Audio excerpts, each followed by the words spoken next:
you tired today? Yeah. A trip to the doctor. Daunting for anyone, but for kids, it can be especially painful. Oh yeah, 1 raisin, 2, 3. Oh, there's at least 10 in there. Well, don't let the giggles fool you. Visits from a doctor weren't always fun for the Cinnamon family.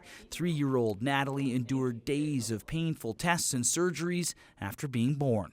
Oh, it was very, very difficult. Even if you think of a tiny newborn infant, even getting anything done is quite alarming. From distraction to medication, mitigating that pain for kids, a focus for pediatricians. To manage children in pain is not actually difficult if you know what the tools are and you have access to them. This document, an important new tool, a framework for treating Canadian kids in pain, rolling out this month.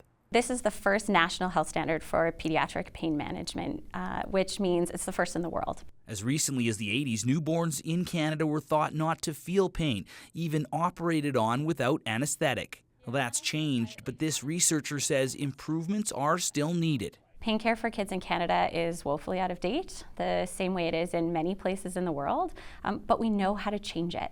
And so this standard is really intended to bring current practices in Canadian hospitals in line with what we already know works. But not all sick kids are treated equally. The report says that when it comes to pain management, poorer and racialized kids often suffer more.